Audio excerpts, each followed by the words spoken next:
up, everybody? I just figured I'd start this stream off with a blank screen, like a person who's never done this before. And now we are in like Flynn. We're going to talk about UFC 322 because I literally cannot even. This fight card's so bananas, dude. Like, this fight card is so bananas. I didn't realize how excited I was for it until, I don't know, like Thursday. I think Thursday was the day where I was like, oh my God, I cannot wait for this fight card, dude. So we're going to talk about all the different fights and some of the news surrounding this thing. And then if we have time, I am going to talk to you guys about a topic that we just did on Play with Matches, where it was one of the funniest, like, we're going to do UFC. And then how many of you guys are aware of the the dude Akash who's on Schultz's podcast about that dude's wife? You guys tell me in the comments if you guys are chat. Are you guys aware of the whole shit with Akash's wife that Myron Gaines from Fesh and Fit put out there? It is unbelievably hilarious, dude. I need to plug in my computer, and bam, it's done. Dude, I haven't even seen that. I just saw him say that. I just saw him be like, "Yeah, I've only ever been with my wife. Like, I've never been with anyone else. Just my wife, and she's never been with anyone else either." And then I found, like, my buddy Danny sent me 50 clips of her like, oh my God. And then I remember this one guy had me bent over a barrel, and I was swallowing his friend at the same time while he was slapping my booty and pounding it from the back. And I don't know, man. It's just one of those things. You're like, your wife's never done this before, huh, guy? It's unreal. Anyway, so we're going to get to that in a second. JDM by early. Oh, Choke Dealer's got early KO. That is an interesting pick. I was thinking that I thought JDM was going to. That was like coming into it. I was like, I think JDM is going to win, and then I changed my pick. I've changed my mind. I think Islam's going to win, and but I wanted to. I'll tell you guys all of my picks here in a second, okay? Because the one that like, so on the thumbnail where I was like, bet the house. I'll tell you exactly. That is I'll say that's what I'm talking about. My lock of the night. I'm going to give you that in a second, dude. I'm going to give you that just in a second. Wait, somebody just said the fresh and fit, more like freshly formed ST. Okay. I am looking red. You're right. It's because I woke up after a rather late night last night, and I went straight to jiu-jitsu. And I put my body through a lot of exercise. Okay, check this out. Did you guys know that at the weigh-ins that they use the same scale that Joe Frazier and Muhammad Ali weighed in on? Like, that's so fucking dope. Like, that is so dope. But okay, let's pull up the actual card though. Okay. So check this out. See, this is one of those streams I don't give a I know MMA show. You know what? I don't know, actually. I don't know. I literally hadn't even thought. I fucking forgot about it. It's like, because we would just do them on the fly, and I literally forgot about it. Oh, shit. There's Shab right there. I'll tell you guys Shab's picks right now. Shab likes, he likes Wei Li. And, okay, so yeah, I gave him my picks, and he said he thinks Wei Li's going to beat Valentina. He's hoping Della Maddalena wins, but that doesn't sound like a pick. He wants Della Maddalena to win.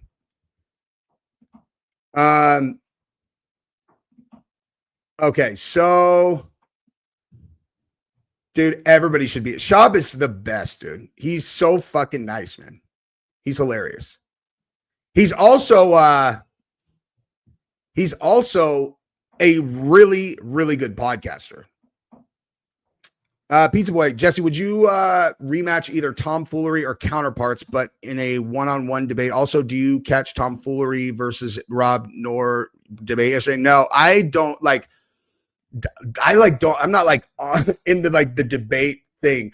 Cause I got a buddy, Adam Lutchman, the Indian Jesus.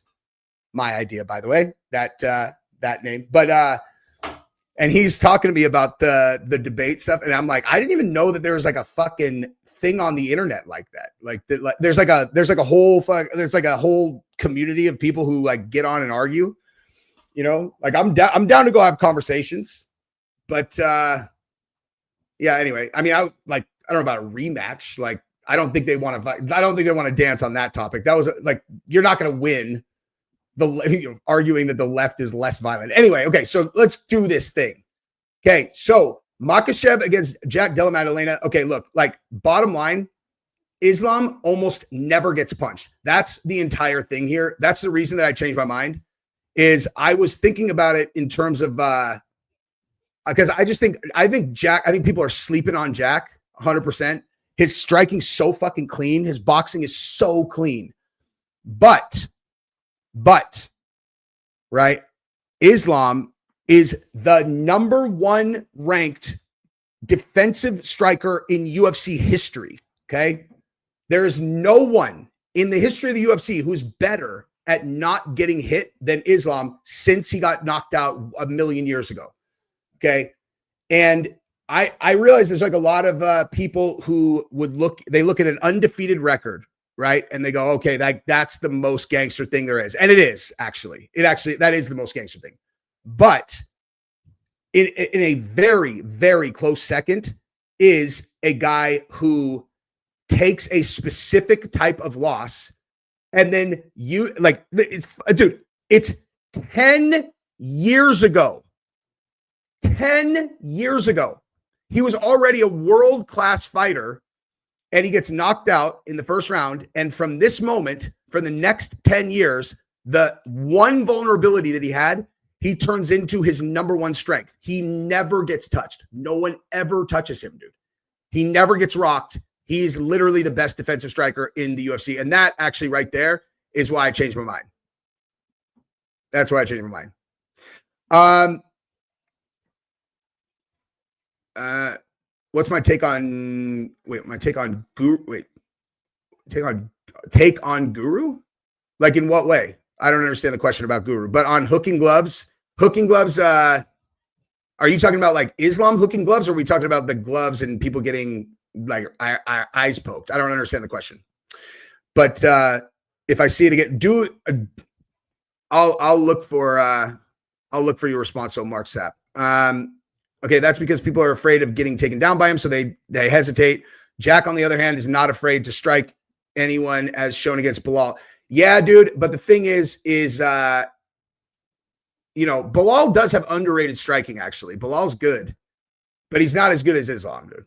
You know, he's not as good as Islam. Oh, Guru made a new video about Islam booking, grabbing gloves.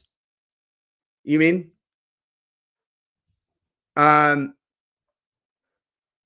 Wait, you're getting unsubscribed from my channel?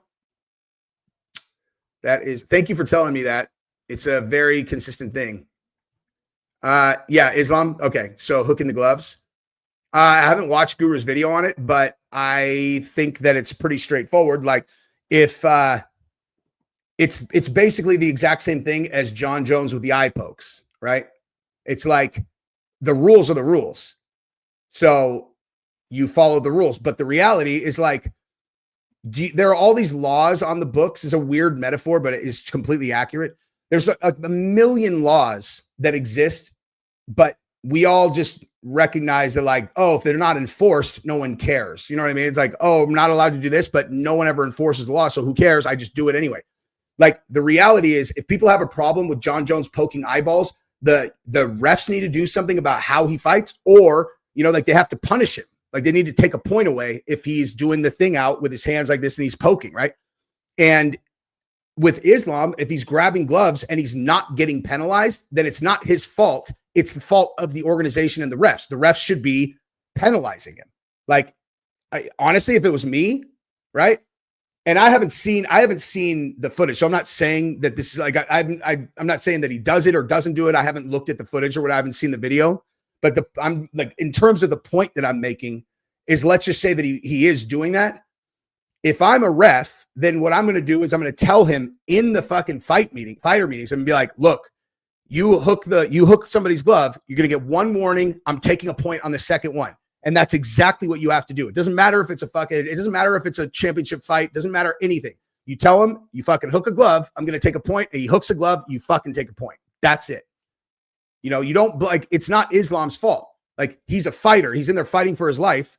So if he's cheating and he's getting away with it, like, it's on the organization to enforce the law or the rule. You know what I mean?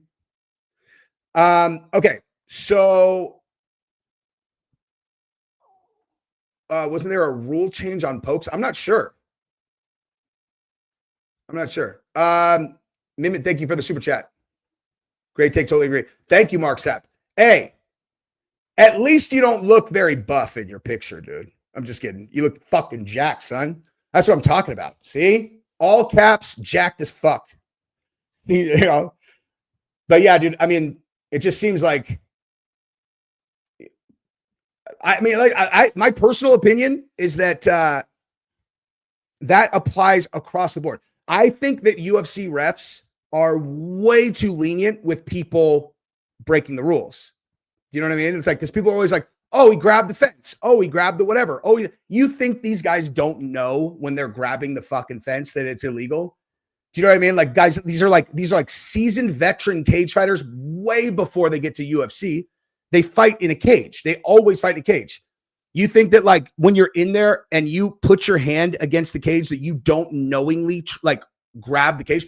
The second that they start banging them for points, when they break they have infractions, you're going to see the frequency go down by 80%, just like that. You know. Let's see.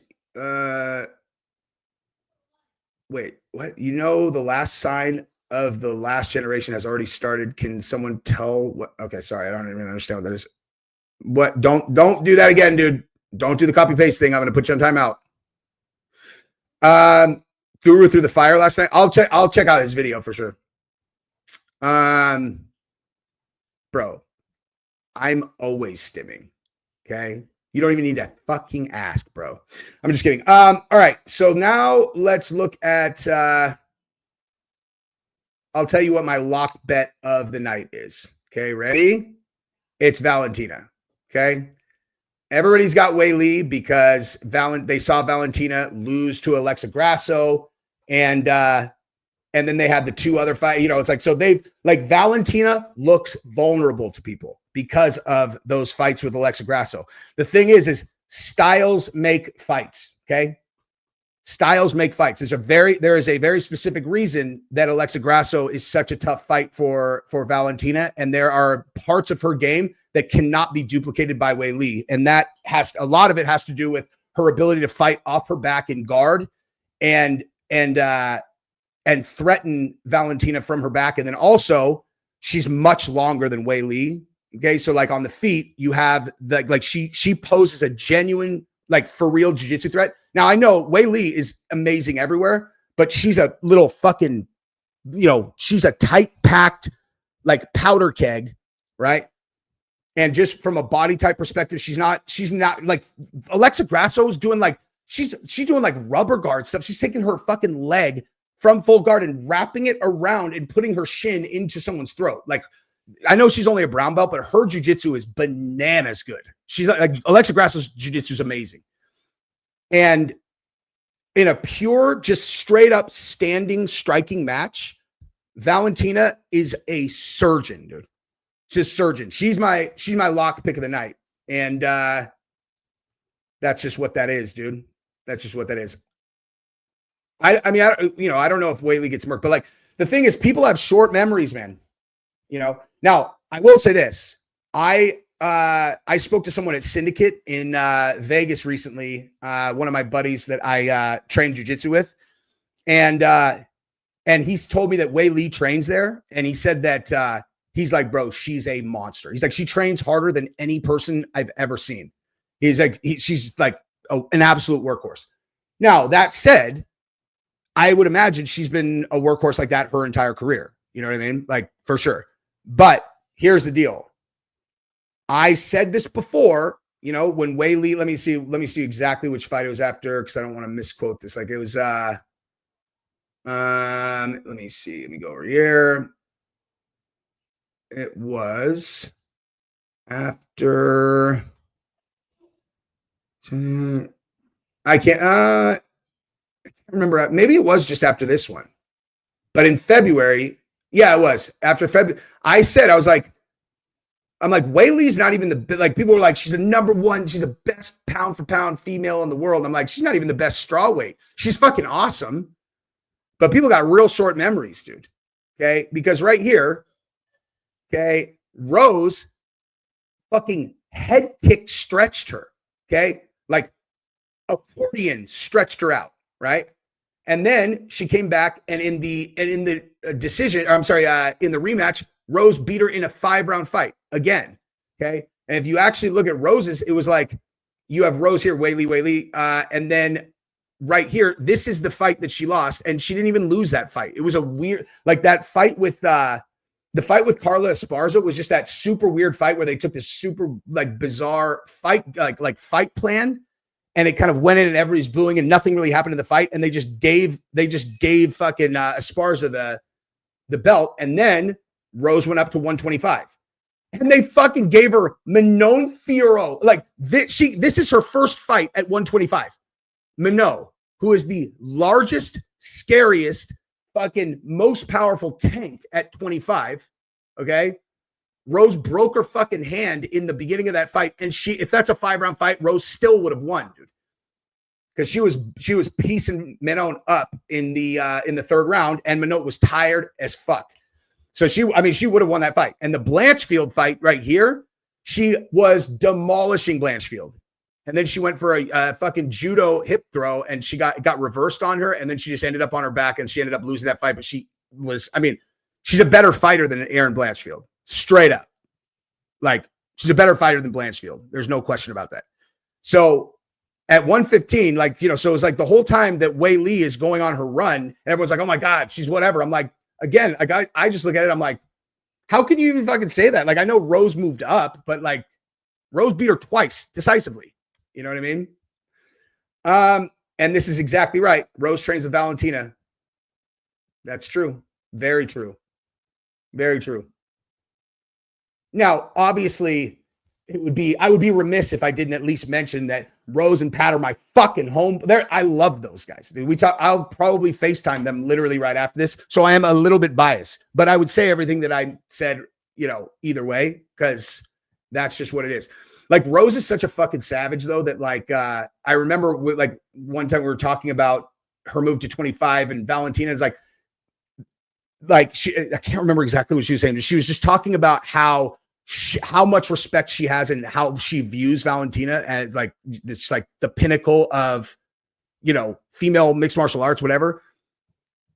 And so why do you think Rose moved to 25, dude? It's because she's got that thing, dude. You know what I mean? Where most people are like, wow, they're like in awe of someone, and they just are like, wow, I'm in awe of that person. And Rose is like, wow, I'm in awe of that person. I need to beat her. Okay. All the world champions have that thing, that thing. They've got that thing. Valentina, exactly the same kind of personality. You know, like they can't be in the same room, no matter how much they like each other. If they're both this, they're going to be thinking about beating each other. They're obsessed with it. You know what I mean? Obsessed with trying themselves and proving that they're the best in the world. That's why they end up becoming world champions. Okay. So now I got Valentina.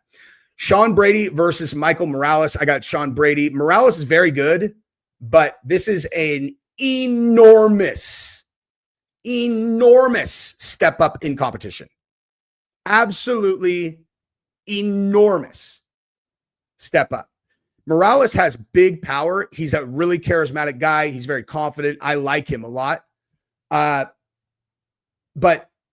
the fights, you know, like he's not that like really crisp type of striker that is going to give Sean Brady problems. Like Sean Brady, the only time he ever had issues with anyone was with Bilal, and Bilal was very crisp, extremely crisp. And Bilal was able to shut down Brady's wrestling. It was a terrible matchup for Sean Brady.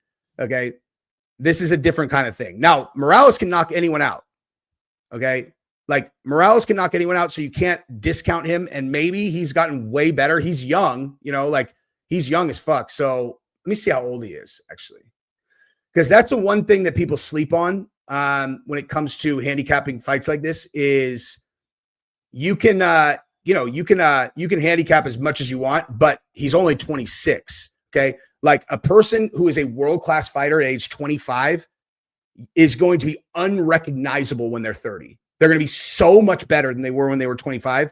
And so you don't really know, you're watching film on them and then you're like, wait, when was this fight? And so you're like, okay, he was 24 years old. You don't know when they're going to hit that next gear. And so it is possible. But like the film that I watched was pretty decisive, dude. Sean Brady's going to piece him up, dude. He'll piece him up, take him down and be done. But again, Morales can knock anyone out. So that's why I would never make a lock. Like he would never be a guy that I would make my like lock bet, pick on. But nonetheless, I do heavily favor Sean Brady. And now with Pratis versus Leon, I got Pratis. Now both of these guys have that. I think if Pratis is, make sure that he's first to go and he's consistently pushing the action. I very much like his odds in this fight. Now Leon does two things as good or better than anyone in the UFC. And number one is his cross. His left cross is like if you asked AI to demonstrate flawless mixed martial arts cross technique, you'd just show you Leon Edwards and it would be no different than the AI version of it. It's perfect. It's absolutely perfect. And then the way that he uses that, because it's one thing if you've got, it's one thing to have one amazing technique, like, your jab or your cross or whatever it is, but if you can stack skills on top of each other, like you stack another strength on top of that strength where they interact with each other, that makes you really dangerous. Perfect example being that if you make if your cross is your best punch, well, if you make your fucking, your high kick with your left leg, your next best thing, then what you can do is people have to respect your cross and your jab, and you can hide that kick right behind the cross, which is exactly what happened when he knocked out Kamaru Usman. So like you have to be on guard for the cross, but even if you defend the cross, he might have a head kick coming right behind it at your forehead. But his problem is that he waits too much. There is a very real possibility that this fight is boring as fucking sucks. Pratis is a really exciting fighter. He's really, really fun to watch, but he does, at least in the fights that I remember, kind of like hang back and he likes to, counter strike. If you put a counter striker against Leon Edwards, it's going to be boring sometimes, So again, I think that if Pratis just pushes forward, he pushes the action, he'll win this fight, I think. And in this fight, Benoit all day, dude, all day. That guy is an absolute savage, dude. He got, he almost had Dustin out of there before he got caught. He got the fuck beat out of him by Renato Moicano. And nonetheless, he came back and he's won his last two fights. He's fought twice in the last like I think 6 months. This is gonna be his third fight. Hold on, let me see. Yeah, dude. He fought May, now again in November. Okay. Like that's the way to do it right there, dude. You lose 2 fights in 24. September, you go October, November, December, January, February, March, April. Give yourself 7 months off. And they gave him, like, look, dude, this is the UFC right here, just in case you guys are unclear about this, okay? Like, this is, well, actually, oh, no. Yeah, this is the UFC rebuilding a star, okay? Oh, wait, I was not sharing that. This whole time I was not sharing that. Okay, so check it out. UFC does not do this very often at all, okay? Like, really, genuinely, does not do this very, very likely. Very often. where they give a guy like a tune-up fight. Okay. Normally they don't do that. Benoit was a huge rising star when they put him into the Dustin Poirier fight. He had stopped every single person that he had finished since, like his first UFC fight right here, he took on short notice. He lost by decision, but it was a great fight. So this right here, these were his first 5 UFC fights where he had a real fight camp, and he won all of them by stoppage. They give him the Dustin Poirier fight. He looks like he's going to get Poirier out of there. Poirier is unbreakable, and so Poirier catches him when he's tired and finishes him off. Then he comes in, and Moicano, that again, styles make fights. Moicano fucked him up, dude. That was crazy. Like, that was one of those fights that you're looking at and you're like, man, he's hurt. Like that, he's going home and like his face is going to be this big, But then, my point is he loses 2 in a row. Okay. And who do they give him for his next fight? A dude who's never fought in the UFC. Okay. He's got 3 first-round knockouts in a row, but in PFC, BTC. Now, what does that tell you? Okay. Like, I realize people who don't know this business that well will be like, oh, what are you talking about, dude? That wasn't a gimme. That dude had 3 straight first-round knockouts. And it's like, okay, I absolutely guarantee you that what the UFC went and looked at was because a guy who gets first-round knockouts is either exceptional or takes a lot of chances, is someone who comes in and is super aggressive, right? And I guarantee, without even looking at these fights, I absolutely guarantee you that this guy was super aggressive in the first round, and they're like, okay, this is exactly what we want. Somebody who's going to like just bang with Benoit, and we'll get him back in the win column, and that's exactly what happened. And then he wins again against Mauricio Ruffi. And that guy, though, that was a real fight right there, though, dude.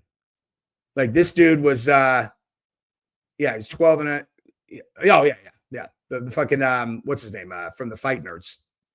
So Benoit is like on the he's on the tear right now, and now he's fighting Beneil, and Beneil, it looked good in his last fight, but he's coming off of 2 consecutive first-round knockouts before that.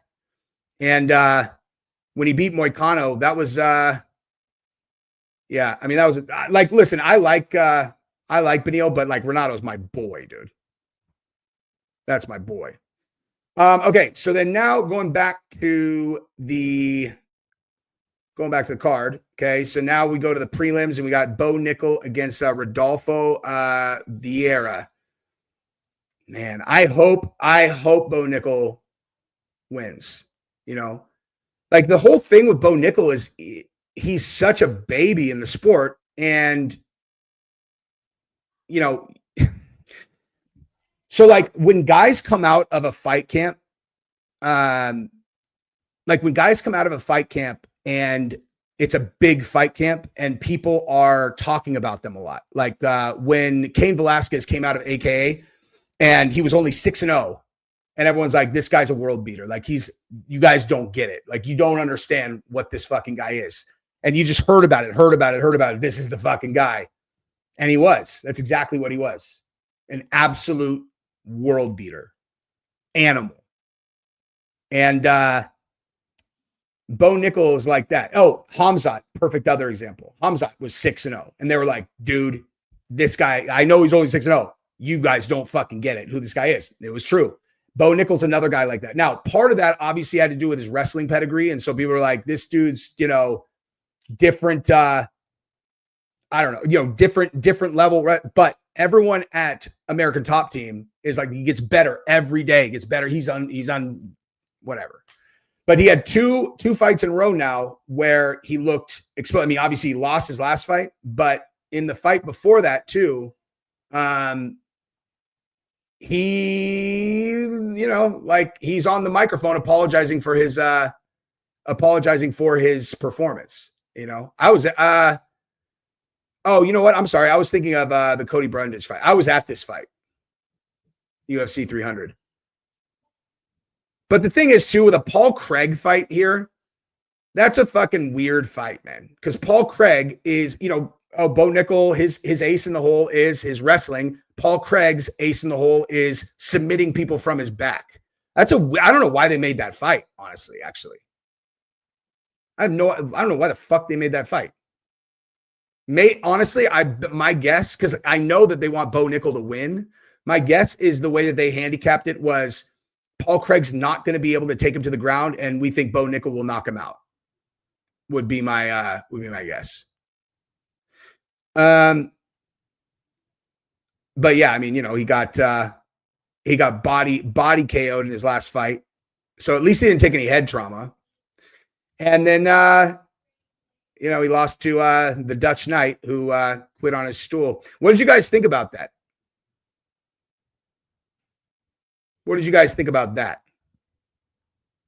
I was on a debate show called Modern Day Debate, and it was me and 2 other people against 3 people. The debate was that which side of the political aisle is more violent. Bad look. You mean like quit on his stool? Yeah. What's up, San? Following your current to catch you. Yeah, thank you, dude. Appreciate you. Yeah. Like I said, dude, I mean, like the thing about the channel and doing MMA stuff versus, it's like,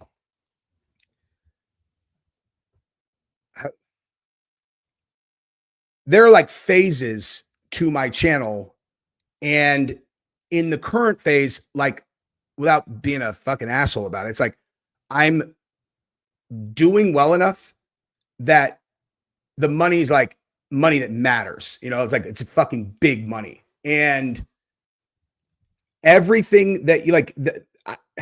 I would love to just be able to do like MMA video and then like video about a movie that I saw and then video about fucking Charlie Kirk or whatever. But it's like that really does fuck me with the algorithm. And you're talking like,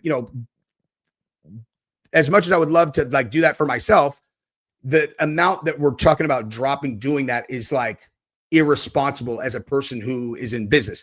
So I can I'll do MMA content when there's a good story. I might just start another channel and then just cover MMA all the time. Because I want to be able to talk about it, but I can't just put it on my current channel. So it's like, it's a conundrum. I hate being outside the conversation. I fucking hate it. Like when I don't know if you guys saw, but the betting scandal, like, in case people think I'm outside of the fucking mix in real life as it relates to the combat sports, like the people who were blowing the whistle on who was paying fighters to take dives, they came to me. You know what I mean? They're all, dude, are you going to cover this? Because here's the story. And I did a video on it. It's like, but I don't know. This is what I'm thinking, dude. Yeah. No, it's not just about money first. What it's about is like, it's actually about reach, because all money is just is a direct translation to the amount of reach that you have.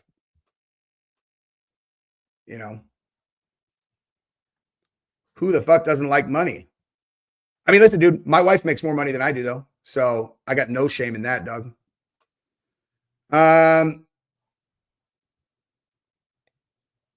Make another one. I literally commented about you not being able to make UFC content at Mr. Takes. Now you're here doing it perfect. Yeah, I think I will, dude. Oh, Jiggle Balls. What's up, dog? See, if your name's Mr. Jiggle Balls, I will always remember, Islam can reach deep into the gloves. Dude, Guru's always fucking with the Dagestanis, man. It's so funny, dude. He does a video the night before. He's like, look at this cheater. Actually, I'm going to put it on, actually. That sounds, let me watch that a little bit in a second, actually. First, let me do this, okay? So this is what I was talking about as it relates to like what me and Gabrielle were covering right before this. Okay, so like we just recorded a video about this dude Akash. Dude, wait, hang on. This is an excellent question. I am very, very curious to see if Trump is going to be in the building, and if he is, it's gonna. I'm very curious to see what his reception is in New York, in Madison Square Garden.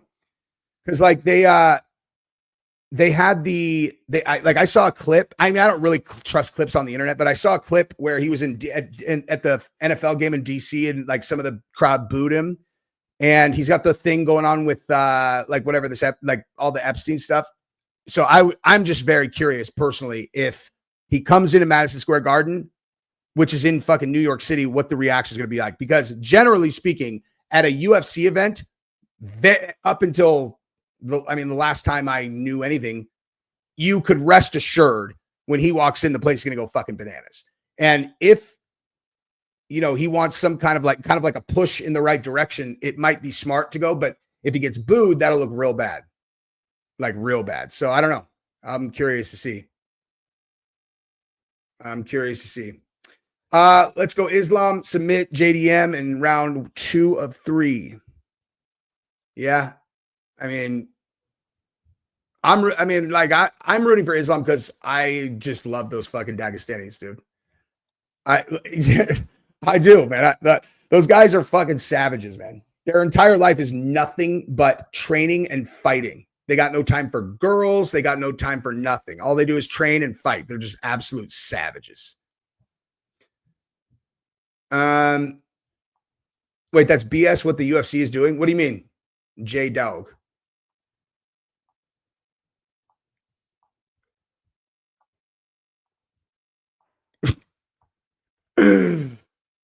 What? I don't know what you're talking about. I have no, dude, you want to know who my hero is? Me, motherfucker. I got no other heroes. There's not a person on the planet that I have blind allegiance to. No one. Except myself and my family. I hope the entire yeah. I mean, the memes are funny, but like there's literally no chance in a million years that is actually something that happened, but I just don't care. Like, I don't care. I don't care if it's true or not. I'm going to look at the memes and laugh, but it definitely, like, that's not true. I would bet. Honestly, I'm close to saying I would let like 5 guys run a train on Gabrielle if I'm wrong. I'm that sure it's not real. But, and I'm purely talking about the Bubba thing, just the Bubba thing. I'm not talking about any of the other stuff. But, okay, JDM is slick, but that Dagestani chain racing, I know, dude. Yeah, I know. Like, I'm telling you, he's good, man. He's so good. It's ridiculous, dude. The whole thing is based on a single screenshot of an email that, even still, just like, let's just say that the email is real. It's from Epstein's brother to Epstein, and it says something like, is he going to be looking for that, like a video of Trump giving a BJ to Bubba or something like that? And everybody's like, oh, Clinton is Bubba. I'm like, guys, which do you think is more likely, that there is an actual video of Trump going down on Clinton, or that he was making a joke about Trump maybe going to prison where he'd be going down on a guy named Bubba, because that's like the joke of prison. It's like, hey, hopefully you're going to get Bubba as a cellmate. Like, I think most likely it was a joke about Trump being in prison, and in this hypothetical world, there being a video of him going, but who knows, right? This world is fucking crazy. I can't say anything's real or not real anymore. Go prove it. Dude, if you prove it, I'm going to tell you this right now.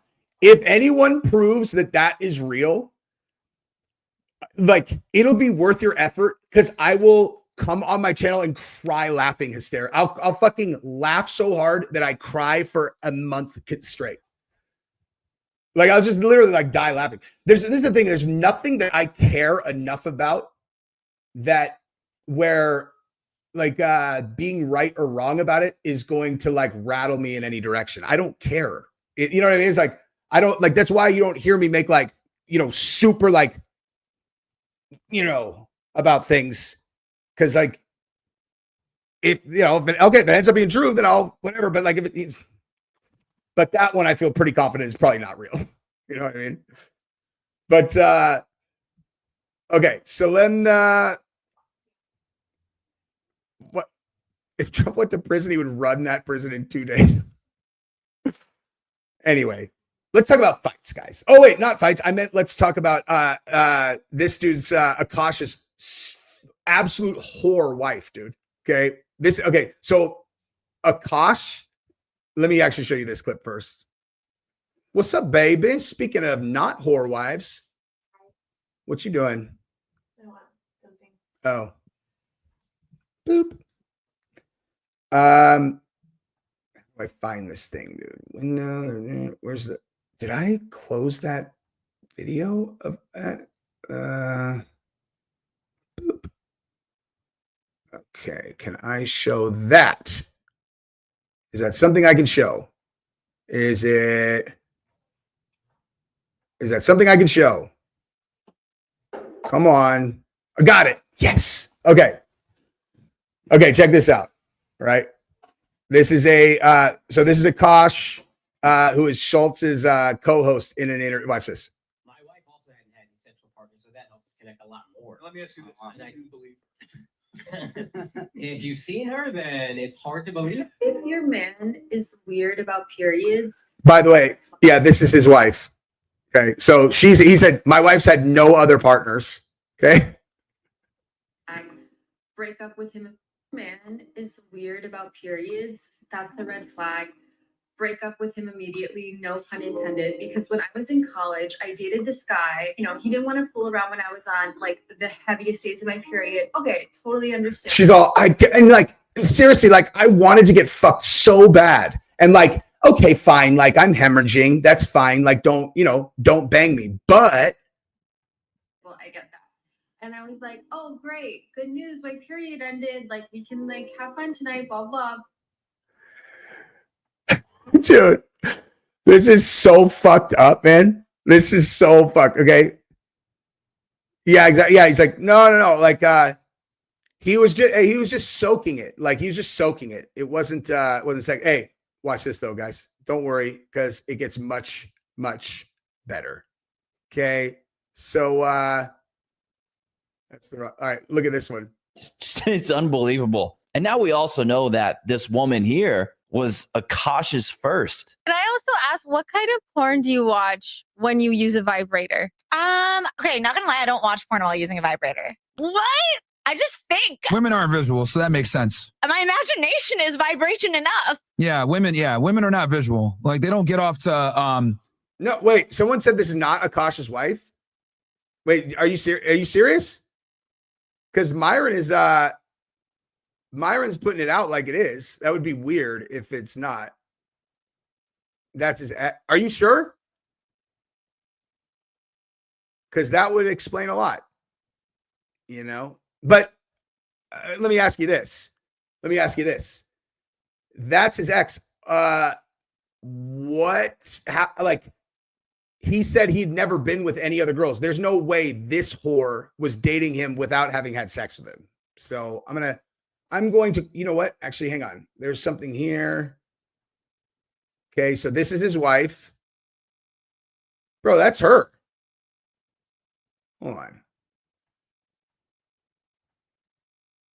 That's her, isn't it? Oh, sorry, you guys can't see. That's her. Yeah, dude, that's her, man. Am I tripping, chat? That's her, right? No, I know, but like, okay, so this chick right here is not his wife?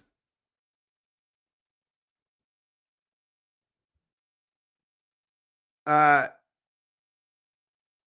that's her, dude. It's her. Okay, yeah, that's her. Okay, he's trolling. Okay. God damn it, dude. You got me with that. See, a lot of creators would be upset at what you did, but I'm not. I think that's hilarious. Okay, let me finish this. I just think women are. Wait, hang on, hold on. How about this one, dude? One time I met this guy on Tinder. This was before Bumble or Hinge. Like this was like in the OG days of the app. And this guy, He was like some how do you say half Asian, like baddie. Wasian. That's the word. Wasian. Yeah, Wasian. Actually in the Bay. That's when I was living in the Bay Area. And I made the dumb mistake of letting him sleep over, like not really wanting to hook up. And I like woke up in the morning and like my asshole was a little sore. Oh my God. What? Yo, this is worse than I thought, bro. I didn't know about some of this shit. As you guys know, I've been traveling all week. And I remembered that he like, I would like try to finger me in my asshole. I'm like, first of all, we were not on those like terms. Okay, that's the funniest line right there. That's the funniest line right there. So, first of all, we are like not on those terms. You're like, so you're saying that like, you know, there are people who are on those terms where like you're sleeping and they can just, you know, right? Just oil check you while you're sleeping. Just, oh, goddamn, I like that. It's like, what's wrong with the, you know, like it's like it's a dude's first time hanging out with her, and he's in her bed, and somehow, like, you know, it's like usually, what do I know, dude? You know, what do I know? And then there's this one, okay? Together with your husband. Priya, Oh, hang on. I'm Did y'all ever have an orgy together with your husband? Priya, She tried. I'm actively trying to have an orgy because this couple is so good looking, and you haven't seen Nav yet, but wait till you see him. His body goes crazy. His face card always slays, never declines. And it's kind of weird because I'm talking about your husband. No, I kind of love it, but I'm like, us for it? Okay, maybe. I just know that Nav's For dick podcast. is like at least 10 inches. You would only be down for an orgy for Or it's thick. She's literally talking about her co-host's husband. Danny Tobia is the one who's texted me all this stuff today. So everybody say hi to Danny and go follow his YouTube channel. Bro, I mean, Wasted on every single girl, but if a girl is Oops. special, sorry, this one. This is Shout my out to favorite. Kool-Aid Assassin for this. This one is one of my favorites. How do you and your husband split finances? we don't. We don't. If you want to work, all for that. But like any man that doesn't want to have a joint bank account or isn't being transparent with his account, that's a fucking red flag. His money is our money and my money is my money. I know so many girls in my life personally that have been with guys that weren't transparent about money, and they ended up being terrible in other aspects, and like people ended up breaking up in divorces. So that is actually my number one. They must be generous with their finances from day one. That means paying for the first date and everything. I know that it's rough out there, inflation. Like, I'm not saying to just like waste it on every single girl, but if a girl is special, you should be courting. Hey, you want to know, like, so this is I'll tell you exactly what I said to Gabrielle about this when we were talking about it on the channel, on our channel, is like, honestly, you know, I know a lot of dudes that have that exact situation where their wife's money is like her money that she does whatever she wants with, and then, you know, his money is like their money, but it's because he makes tremendously more money than they do, like than she does. And, you know, that's just kind of like the role that they take. Like one of my good buddies, one of my good buddies, just same guy, just bought a fucking $250,000 Rolex Daytona. He's a fucking badass. But you know, like that's exactly how you describe their situation. The thing about it is like, it's about the girl expecting it. You know what I mean? She's like, I'm not going to date a guy if like his money's not also my money and my money's my money. It's like, shut the fuck up, bitch. You know what I mean? How about you shut your dumb face and tell us another story about how someone slid their finger in your ass while you were sleeping? You know? Tell us another one of those. You know? So someone was asking about 7 Tuesdays, which I don't know which that is. Yeah. So my uncle passed away. This was this was 2000. This is a long time ago, but 2007, and he died. He was really young, died really suddenly. I was very close with him, and he was in the wine business, and he had like the short version actually is he had a brand of wine that was no one ever got except for the family. Like, so only insiders have it. Each of us still has one bottle of it, and the name of it is 7 Tuesdays. There's a much longer story to like why it was called 7 Tuesdays, but the tattoo is about him and that.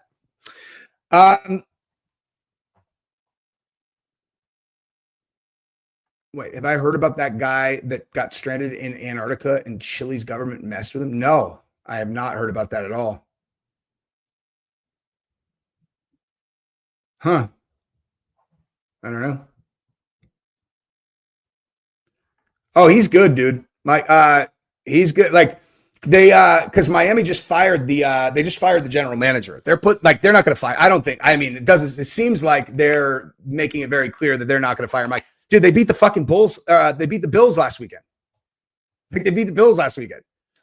If you're gonna fire Mike McDaniel, you want to be damn fucking sure that that they're going to be much better, because he's like a huge draw in and of itself, and he got fucked last year, dude. Like, they were doing really well, and then Tua got injured. The difference between that team when Tua was in and out was night and day. And then this year, like, dude, they've lost like 4 games by 1 fucking field goal too. They had a couple that were like bad. The first game of the year was terrible. The one against the Ravens was tough, but yeah, exactly. Yeah. Hey, was that Bill's video real of him rolling up on that bar? Honestly, dude, I have no fucking idea. I texted a screenshot of it to look. I'll show you. Like, I have no insight, but I tried, because I sent a screenshot of it to him, like to Mike and his wife.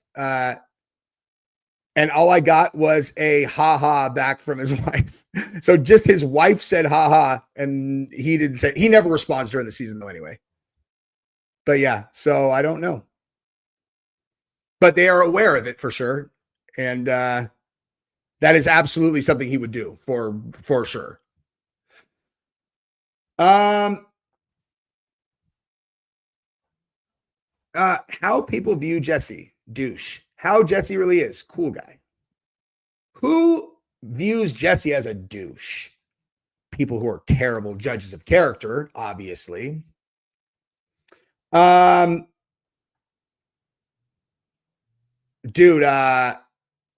there's a watch show expo tomorrow in Austin. I'm going, dude. All right, I'm going to. Hey, McDaniel said it was AI. I heard about that, like in the press conference or whatever. Yeah, but I don't know if it's real or not. But I'm telling you, like, I know him well. For sure he would do that. For 100,000% sure he would do that.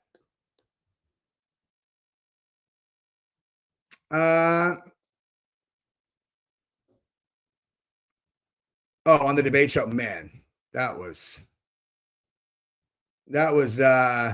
challenging. I mean, it wasn't challenging at all. It was just like, if you guys were paying attention, if anybody actually watched that debate, all I did is I just fucking walked them into, like, if you're debating someone and you know that they have a very specific kind of like trigger point, you can walk them into it, dude. You just walk them right into it. It's like the entire debate is which side is more violent. And I know they hate Trump more than they have ever hated anything ever. So it's like, gee, I wonder how hard it's going to be to get them to start defending political violence. You know what I mean? We just always like kind of like, here, guys, here. Well, what do you think about this? And then they're like, you have them on. They're like, do you think the American Revolution was not justified? I was like, no, I don't know, man. I don't know. Like, I think that probably happened just like that. They're all, yeah, listen, well, wouldn't you rise up against the government if you're talking about tyranny and whatever? I'm like, right, violence, right? And they're like, violence, justified violence. I'm like, yes. And I just let them talk. And then I'm like, hey, you realize that this debate is about which side is more violent. And you guys are literally just spent the last 20 minutes justifying violence. I'm just sitting here, dude. And then the guy goes, like later in the debate, the guy's like, well, Jesse, is there any scenario where violence would be acceptable, or are you just a total pacifist? And I answer, I'm like, literally, violence is all I do. I film, I hang out with my family, and I go train to strangle people to death or break their limbs. That's literally that's my entire life. They're all right. That's the other thing, dude. That's the key. Smoke. What's up, Smokestack? In one of those, like if you get mad, you lose. It is literally as simple as that. It is that simple. You lose if you get mad.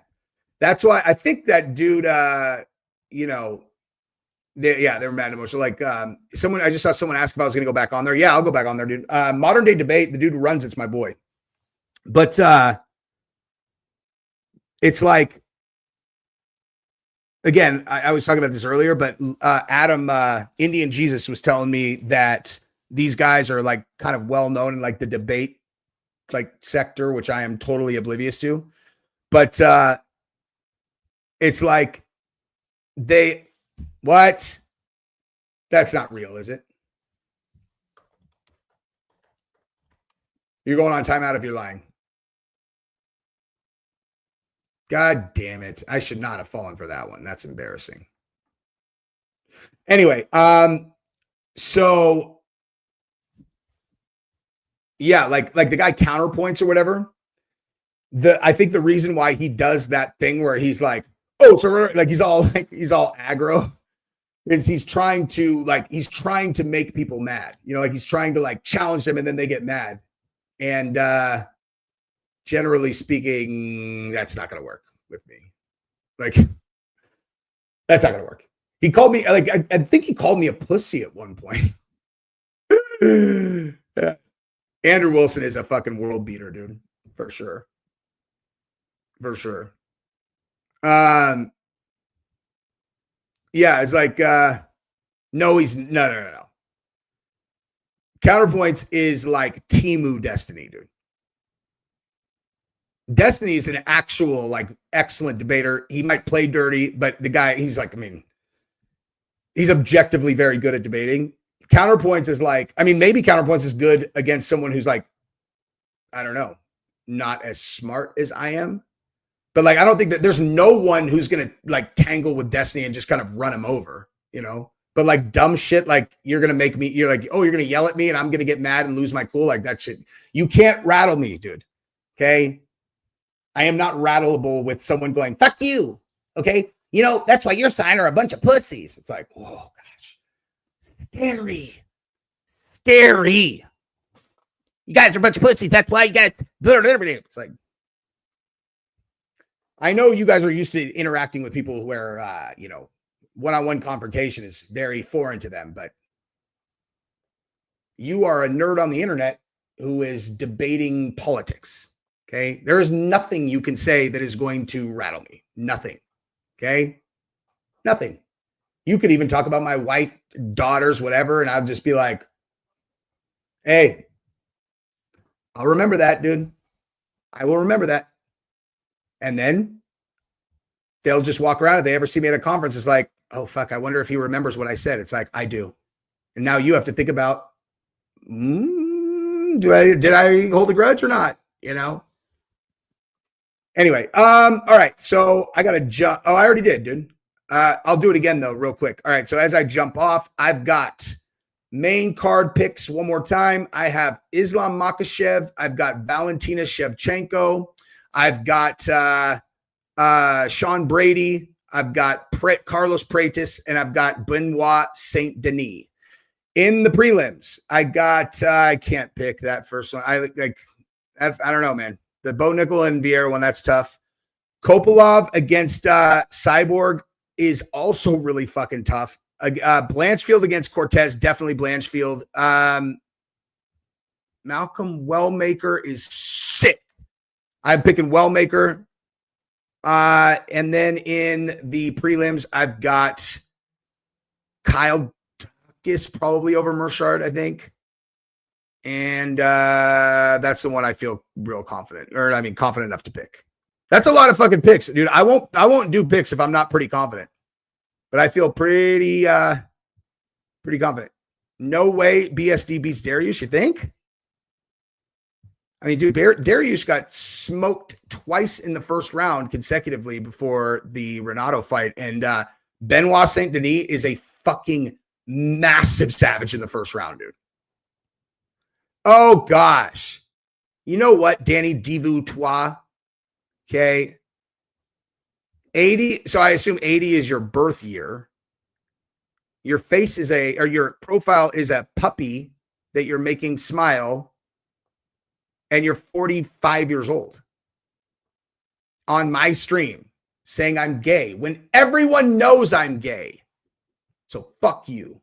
Just kidding. Yeah, Wellmaker's going to win by first round KO. I agree. And I also agree with this. My wife is very hot.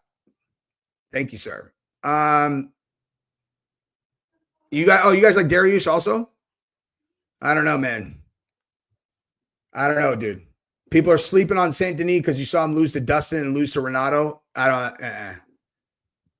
He's gonna put him down, dude. But we'll see. We'll see. Hassan gonna sue Destiny. What, over the fucking dog shit? I actually haven't bet any yet, but let me see, dude. I'm not sure if I have like very much money in my account. I got my ass kicked on one. I made a real big bet that I lost, and I can't remember because like I don't keep a lot of money in there. Oh my God. Yeah, my bets are not going to be very big. I have $350 total in my Bovada. Not a lot of money to throw around. I'm all $5 million. I'm like Floyd Mayweather. Hey, if you're not betting at least 20,000 a game, you're a little bitch. I've got $350 total in there. So let's see what we're gonna do here. All right. So Valentina at -140. I like that all day. And we're going to parlay that with Sean Brady because I like that fight as well. And Benoit. Actually, I only get plus 346 with those, like picking 3 fucking fights, dude. Damn. I'm real confident that all 3 of them win, though. So let's see. If we go 200, I'll win 700 back. I'll go 100. And yeah, let's do that. Bam. If I win that bet, was I not sharing my screen that whole time? I can't. I'm such an idiot. I thought you guys could see that literally the whole time. All right. I just bet $100 on Sean Brady, Benoit, and Valentina parlay. And let's see if there's any other bets that I like.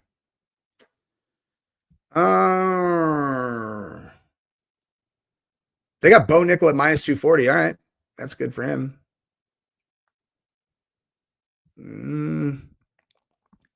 Let me see what Valentina by decision is, though.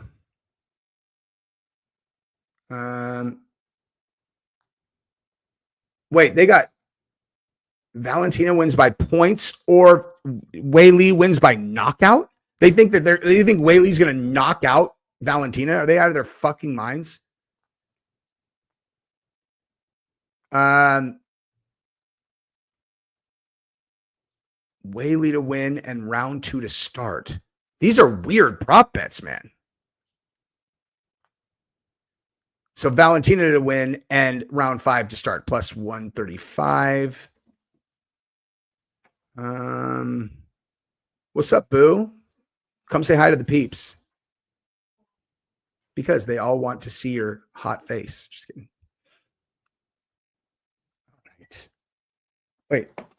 Oh, yeah. All right. This stream has come to an end. You guys are the best. Love you guys. Peace.